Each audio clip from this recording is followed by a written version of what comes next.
Fuller versus Dubé.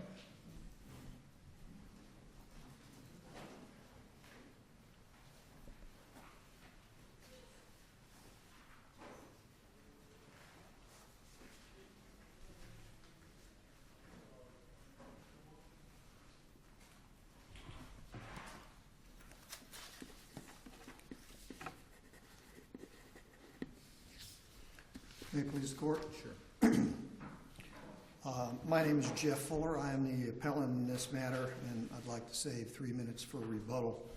Okay, thank you. Since my brief was written, 2 of the matters in the statement of the case and of the facts need to be updated. The reference to this court's case number 2D-13-514 having been argued September 24th, 2013, that case has now been decided with a written opinion reversing in part and affirming in part, authored by Judge Davis. The petition for mandamus that the brief indicates was filed by Ms. Dubé with the Florida Supreme Court. The Florida Supreme Court remanded it back to this court, and it was denied by Judges Morris, Black, and Sleet.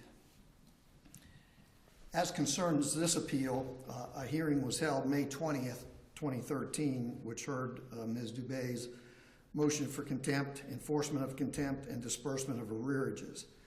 At the conclusion of the hearing, Judge Catlin announced that she was denying the motion for contempt, but was going to enter a judgment against me for $99,429.64. However, when the written order was filed, I was held in contempt for failure to pay my alimony obligation, period. There was no finding of fact, no analysis at all. In the amended order under appeal, which was entered pursuant to my motion for rehearing, the arrearage and the judgment was reduced to $90,314.46, but continued to hold me in contempt without any findings of fact. I've got cases cited in the brief, but it's pretty much black letter law that to be found in contempt of not obeying a court order, you have to have the ability to comply with the court order. And when you're looking at alimony orders, the court has, the law clearly states that the ability to comply can be met by one of 2 things, either the present ability to pay, which in the case at bar, not only didn't she find I had the present ability to pay, in the written order she says I didn't have the present ability to pay. Remind me, when the written order came out, it showed she found you in contempt, and you saw it, and it was inconsistent with her oral pronouncement in court. Did you move for rehearing? Yes. Remind me what you did about that. I moved for rehearing. And what happened? She granted it only as to reducing the amount of the final judgment and denied the rest of it. But she still left the finding of contempt in there. Correct. Okay. Did you have an oral argument on the rehearing? She declined my request for an oral argument. So you don't know, you just don't know, okay. No. The second way to be held in contempt of an alimony order is to have previously had the ability to pay and comply, but divesting yourself with that ability through your own fault or neglect, designed to frustrate the intention and purpose of the order. Again, there's no findings of that in the order that Judge Catlin entered, nor in the oral pronouncements, and if you read the whole hearing, that isn't even broached in the evidence at all. So there's really nothing in this record that would support that, even if it existed. The Deutsch case, which I cite, makes it very clear that they think the law is well settled that you must make findings of fact as to one of these 2 elements, or the case must be reversed. The order in the case at bar doesn't find any ability to pay, finds the opposite, says there is no ability to pay, and certainly there's no discussion of some disposal of assets for the purpose of frustrating the order of the court.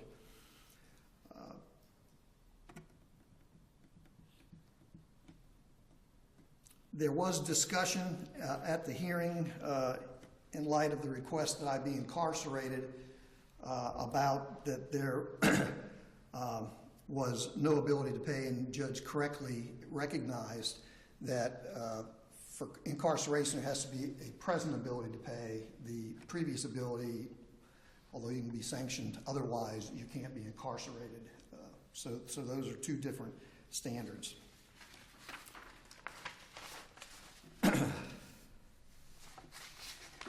The second issue on appeal concerns the admissibility of an affidavit by a person named William Burgess.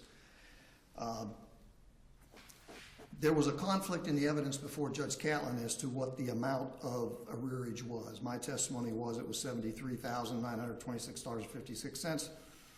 The Burgess affidavit said it was $99,426.64. I objected to the admission of the Burgess affidavit. The Burgess affidavit at the hearing did not include the usual attachment to those types of affidavits, which showed the amounts assessed and the amounts of payments. The judge in the initial order, solved the conflict by ruling that Judge Burgess, because we have a Judge William Burgess over in Pinellas, but it wasn't him, obviously. She used the figures in his affidavit and obviously rejected my testimony, although it's mentioned in the order. I filed a motion for rehearing, which included filing the attachments that should have been in the Burgess affidavit. And I was able to point out 6 errors, in my opinion. The judge agreed that there were 5 errors, that part of the money had been attributed to child support, and there was no child support issued in this case. That sums that the court had ordered paid of $700, $1,611.28, $1,600, $2,500, and $1,500, which the court file showed were definitely paid, don't appear in the records and the attachment to the Burgess affidavit. And so she reduced the judgment by the amounts of those 5 errors. The 6th error, of course, is a bigger error, and that is the error that didn't give me ultimately credit for a $29,000 payment. Going back to the admissibility of the affidavit in the first place,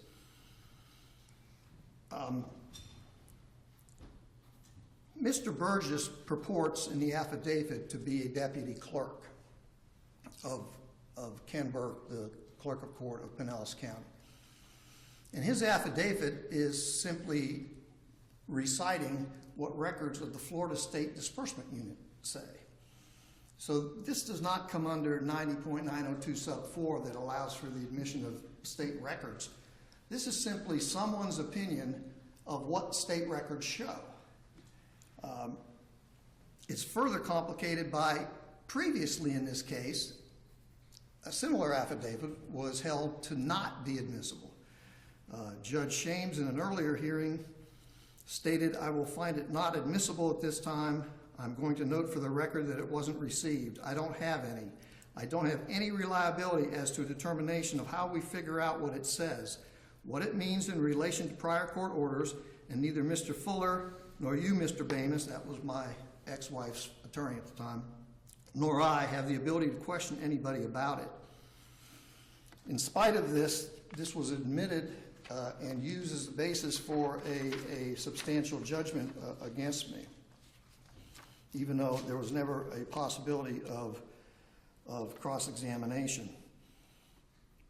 When we get to the printout itself and what my complaint is about the no credit for the $29,000, when you look at the attachments in my motion for rehearing, the attachments to the Burgess affidavit,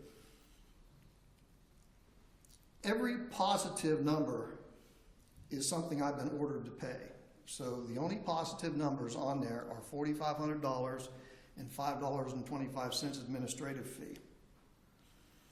Everything's fine until you get to November 29th, 2011, when there are 2 adjustments. One of them negatively says I've paid a total of $29,000. It's actually 2 entries, which is good. That's what happened. The problem is the next adjustment adds the $29,000 back in as a positive number.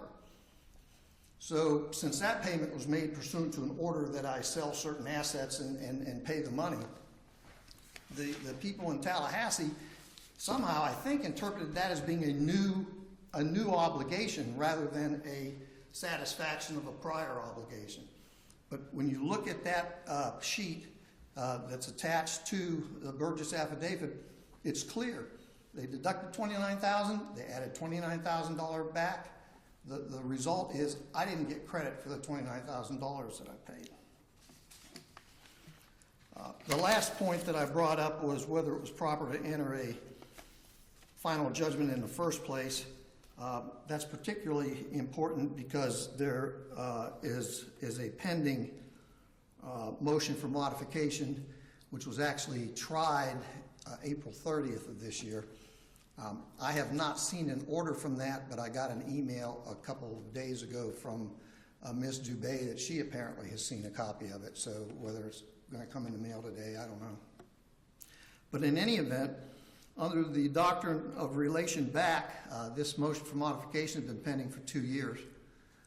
And if it related back, it would alter those. It could alter, depending upon what the judge does, could alter the amount of that judgment. So right now I'm faced with a judgment that hasn't been superseded. It has been subject to execution, and that bank accounts have been garnished and that type of thing. And we've got a pending motion for modification, which it's kind of difficult to argue was filed for the purpose of avoiding a judgment when it's been pending 2 years. You've got rules of judicial administration that say it's supposed to be handled within 180 days. So it's not like this is some strategic thing that I'm using. I'm trying to get a modification of my obligations. Thank you. Thank you.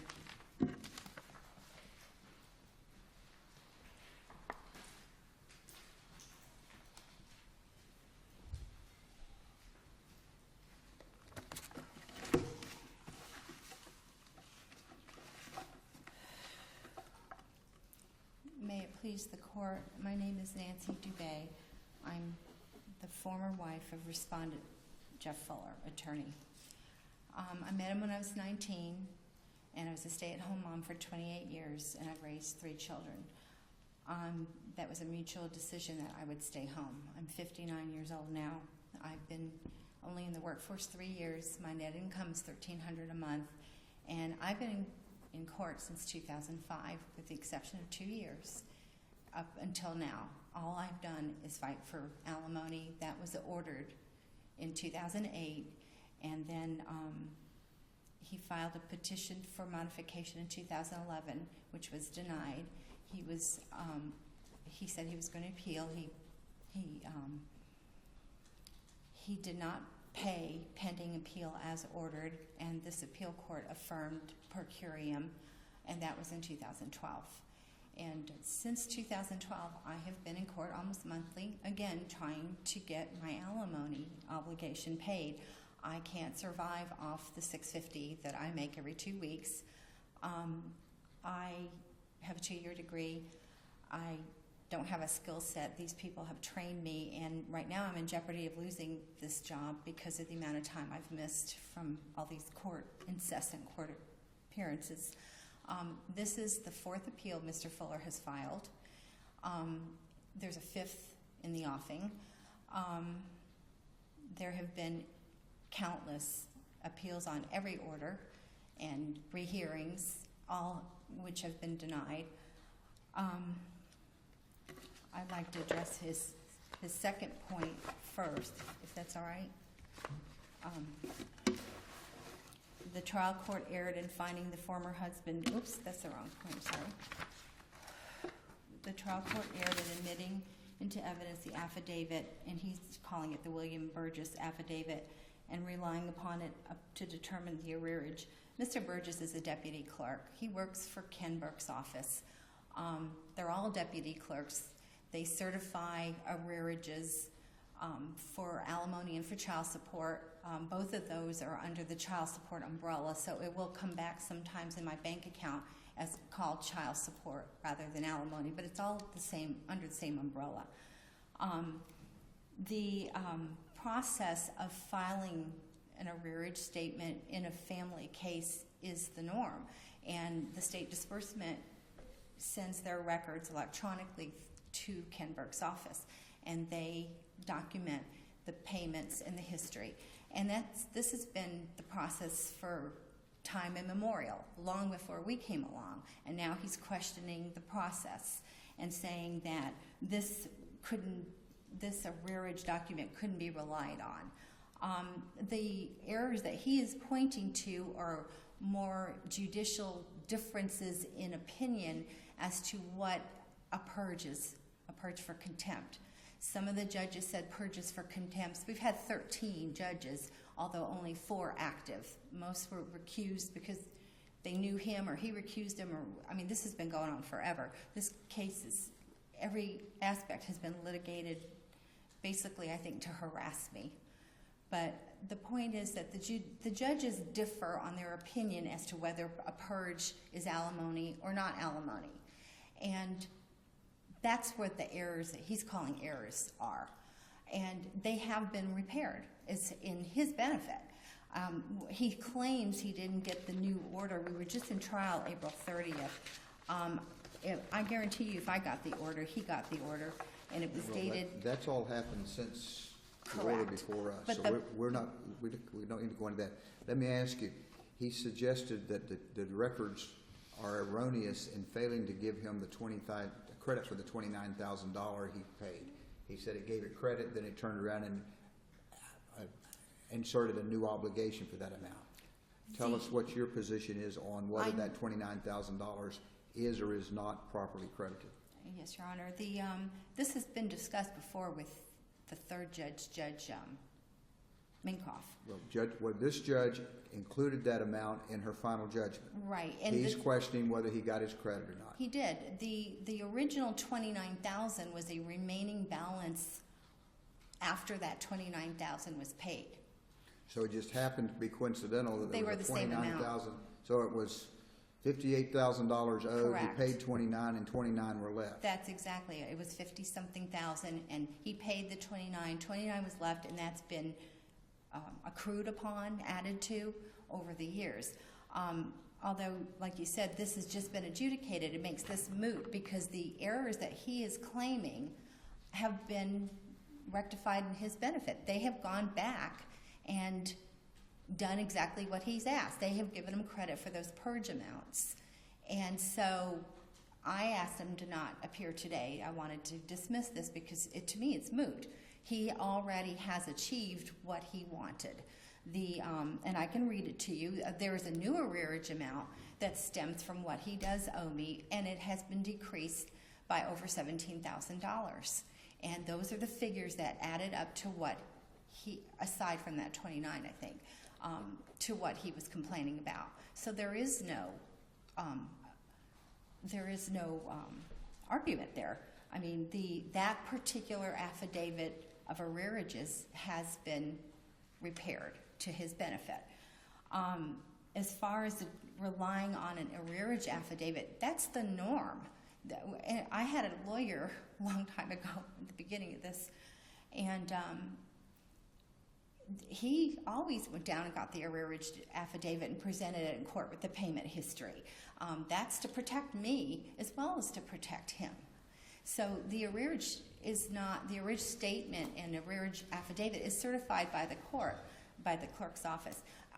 Mr. Fuller had all these years to cross-examine Ken Burke and their attorney and Mr. Burgess and any other deputy clerk that he wanted to cross-examine. He claims that he failed, he wasn't able to cross-examine. I don't know why. We're in court every month.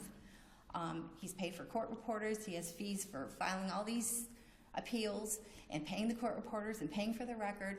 Why didn't he cross-examine Ken Burke, his office, or the attorney, who happened to be in court with Judge Minkoff when this issue was brought up before Judge Minkoff?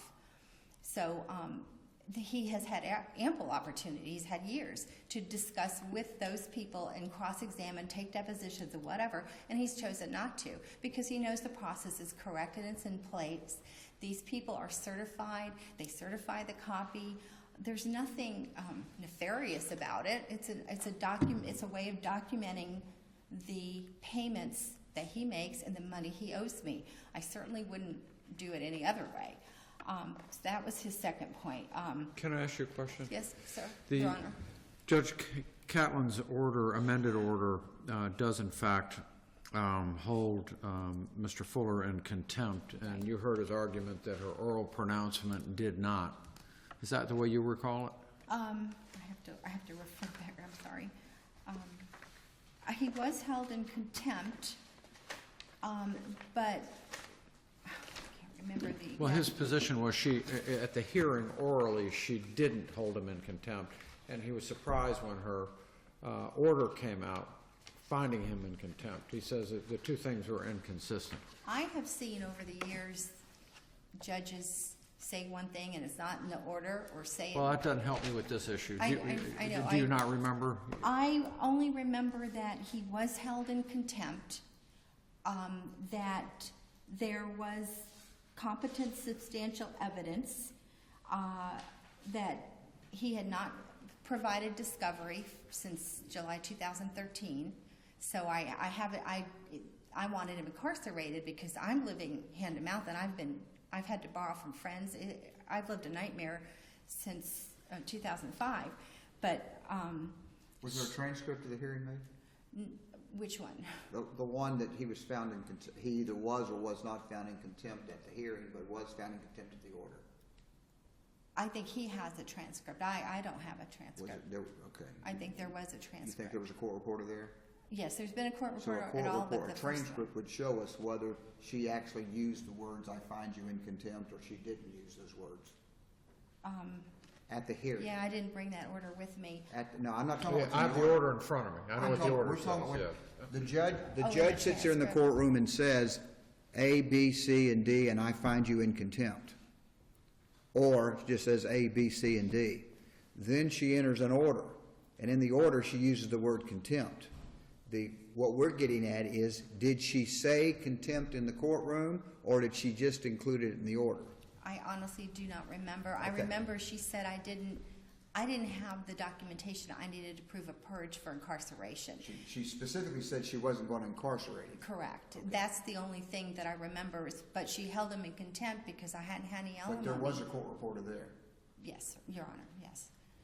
And as far as the evidence that was there, I mean, I had subpoenaed bank statements, and his financial affidavit was there, and it showed padded expenses and inflated expenses, and he claims that he pays one half of the bills. He's now remarried, and he claims he pays half the bills, and they were just exorbitant bills, like grocery bills and money that was withdrawn from the ATM, and $600 and $800, and yet he's claiming he's paying half of everything. So that means that these bills are $800 and $1,600, and Bright House was $400. There's just a lot of that kind of evidence before her, as well as 25 volumes of records and 4 judges. So you're suggesting that there was sufficient competent evidence for her to hold him in contempt, finding that there was an ability to pay. I absolutely believe that. Okay. He suggests to us that she made a statement verbally that she was finding he did not have the present ability to pay. And that I don't remember. But there was a court reporter there. Yes, Your Honor. I know from Bowen that there is I have to read this, I'm sorry. An evidentiary presumption is a substitute for proof of an ability to pay when the support payment came due. The evidentiary presumption created by this law says the payer is presumed able to pay the support each month when it comes due. We have 4 judges, 5 or 6 contempt orders. Every appeal, every rehearing, every order that was appealed, denied. He is presumed to pay. He's an attorney. He's been a PI attorney for 33 years. I was married to him that whole time. Mr. Fuller simply doesn't want to pay the alimony and has jumped through hoops to not do it and has achieved that purpose. He's living in a home with a wife who's been working for 30 years. They live in her home. I have 2 eviction notices posted on my door. I cannot subsist without the alimony obligation. He is claiming, basically, I mean, we have another appeal June 18th already scheduled in this case, the 4th. And then the 5th one he proffered on this trial that we just had. So now, I mean, I read, and I don't remember what law, about vexatious litigation, and that's exactly what this is. There have been 5 appeals, or will be 5 appeals.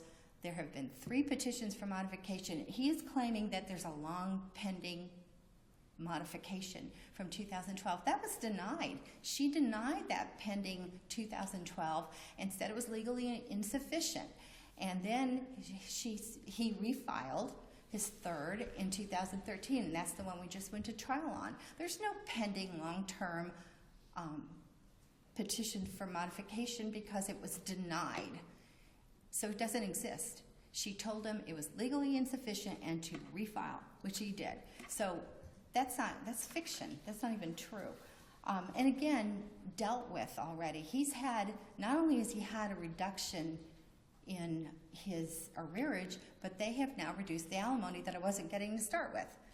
So it's all a matter of enforcement, and that's not happening. And I'm just wondering how many years I have to be in court and how many contempts equals enforcement. I mean, he's an attorney. He's abusing the process of law. He is hiding behind the appellate process. I have no funds to keep up with this. I can't even pay my medical expenses or my bills, and I'm in court all the time. My job where I only earn $1,300 is threatening to fire me. I'm probably going to be fired today because I'm supposed to be back by 1. And I live in St. Pete. I don't have the ability to keep fighting, and he's squeezing me and harassing me, burdening me with constant appearances. I have to file contempt, and then I have to prove he has the ability to pay when Mr. Fuller is now a sole proprietor. He's left his $3 million PI law firm that he was a partner in for 33 years, the whole time I was married to him. He now does mediation arbitration and claims poverty.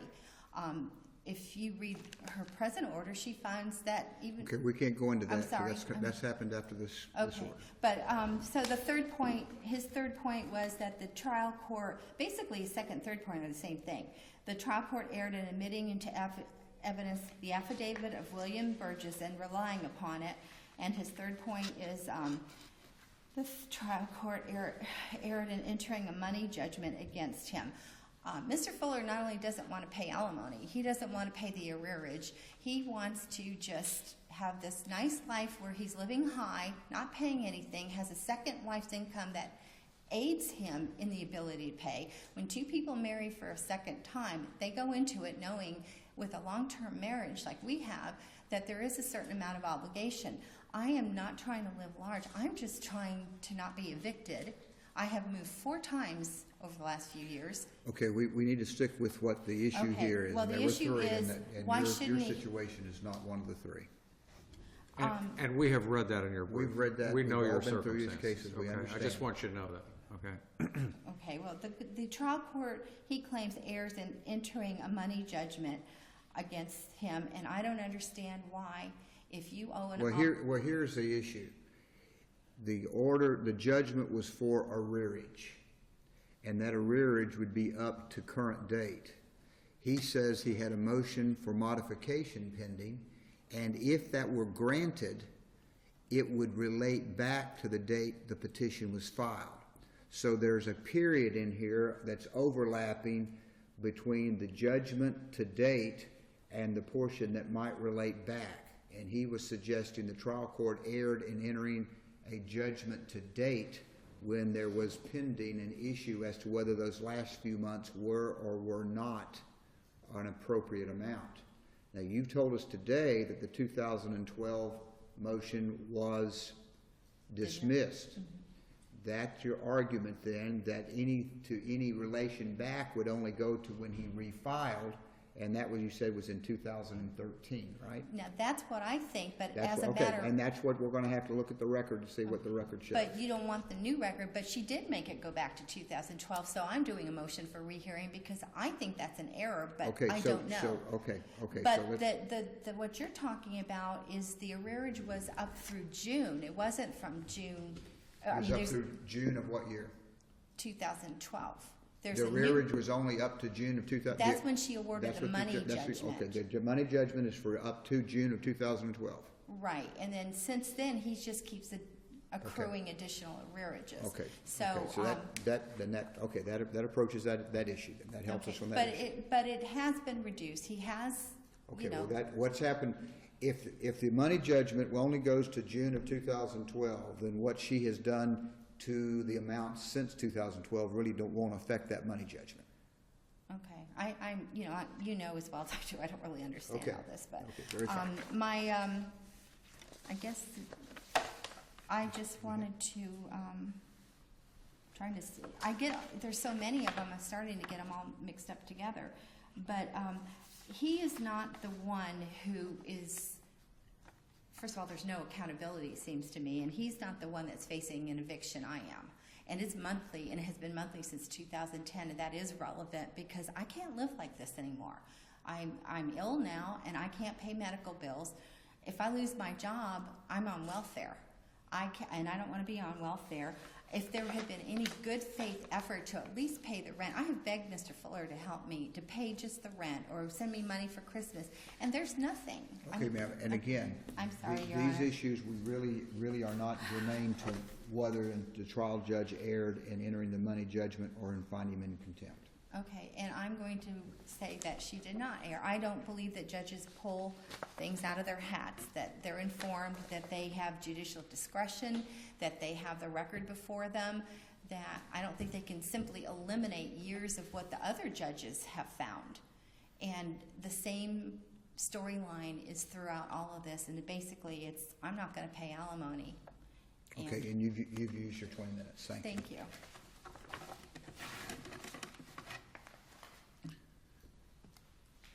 Mr. Fuller, do you have the transcript with you? I don't believe I do. Okay. Is it a part of our record? It is, and it's at T29. Yeah, I was going to ask you to read 29 to me. That's okay. That's all right. We'll look at it afterwards. I don't think I maybe I did. Would you agree that it was appropriate for the trial judge to enter a arrearage judgment at least up that would be applicable up to the date of your filing your petition for modification? Yes. Okay. And the issue then becomes how much that judgment should be. Yes, and that's a mathematical Okay. computation that I have made and presented to the courts. Okay. Page 29 says, on the motion for the court, on the motion for contempt is denied for lack of proof of a purge. Motion for contempt is denied, is what she says at T29. I exercised some judgment in not filing a reply brief. Hopefully it doesn't come back and bite me. And I will try to exercise the same judgment here as far as not responding to things. And again, I hope it doesn't come back and bite me. But if anybody has any questions about any of those things, I'd be happy to answer them. And I don't want my trying to follow my training as a lawyer to come back and I'm agreeing to some of this stuff that she said, because I'm truly not. Some things that I'd like to point out. It's on page 5 of the family law case history where there's the 2 entries reflecting my payments of $23,200, $5,800, which adds up to $29,000, and then it's immediately put back in on the same day, November 29th, with additional money. I don't think that there's any doubt that I'm being shortchanged by that $29,000. I think the Turk case basically disposes of the issue of the admissibility of the affidavit. There, a deputy sheriff tried to get in state documents about certification of intoxilizer machine, and the court said you can't do that. It's not admissible under the statute.